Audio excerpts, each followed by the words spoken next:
नमस्कार। Competitive exams की तैयारी में एक बहुत बड़ी मुश्किल आती है। वो है भारतीय संविधान के इतने सारे आर्टिकल्स को याद रखना।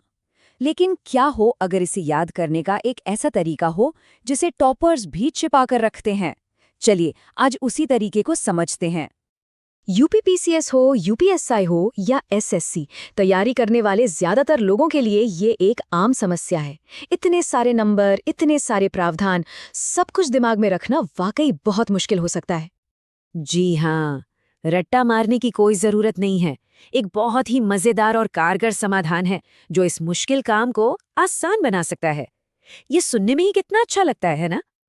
कहते हैं कि ये कोई आम टेक्निक नहीं है, ये वो खास तरीका है जिसे सबसे कामयाब उम्मीदवार इस्तेमाल करते हैं। तो चलिए आज इस राज से पर्दा उठाते हैं। तो सबसे पहले ये समझते हैं कि सिर्फ रट्टा लगाना आखिर काम क्यों नहीं करता।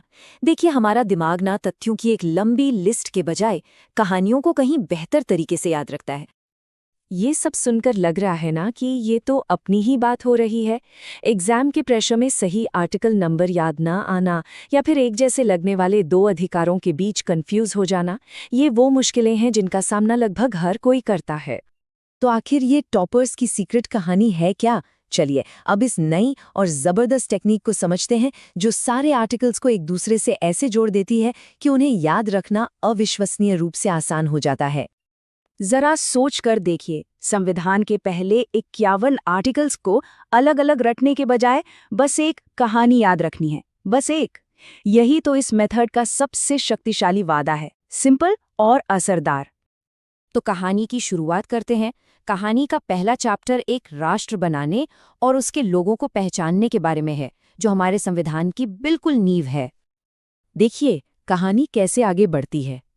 सबसे पहले एक नया संघ मतलब कि एक देश बनता है और उसकी सीमाओं को आर्टिकल 1 से 4 में बताया जाता है। फिर जब देश बन गया तो इसमें रहेगा कौन, तो आर्टिकल 5 से 11 में ये तय किया जाता है कि इस संघ के नागरिक कौन होंगे। इसे समझने का ये सबसे आसान तरीका है। लॉजिक कितना सिंपल है। पहले एक ढांचा तैयार होता है और फिर उसमें रहने वाले लोगों को पहचाना जाता है। एकदम सीधा और सरल। कहानी का अगला हिस्सा आता है हमारे अधिकार। अब जब देश बन गया और नागरिक भी तय हो गए तो कहानी ये बताती है कि उन नागरिकों के अधिकार क्या होंगे और सरकार किन सिद्धांतों पर चलेगी। कहानी में आगे बढ़ने से पहले एक बहुत ही जरूरी शब्द को समझना होगा, राज्य। संविधान में जब भी राज्य या स्टेट शब्द का इस्तेमाल होता है तो उसका मतलब सिर्फ कोई प्रदेश नहीं होता, बल्कि सरकार की पूरी मशीनरी होती है, केंद्र से लेकर पंचायत तक। और ये एक बहुत जरूरी पॉइंट है। राज्य को डिफाइन करने के बाद ही तो संविधान ये बता सकता है कि यही राज्य नागरिकों को कौन से अधिकार देगा और किन सिद्धांतों का पालन करेगा। यहीं से मौलिक अधिकारों और निर्देशक सिद्धांतों के लिए मंच तैयार होता है। यहाँ अक्सर लोग कंफ्यूज हो जाते हैं, लेकिन कहानी इसे भी बहुत आसान बना देती है। सोचिए, राज्य दो तरह के वादे करता है।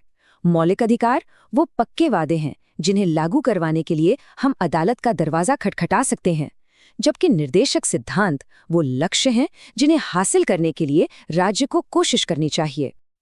तो ये रहा हमारी कहानी का दूसरा चैप्टर। आर्टिकल 12 और 13 में राज्य को डिफाइन किया गया।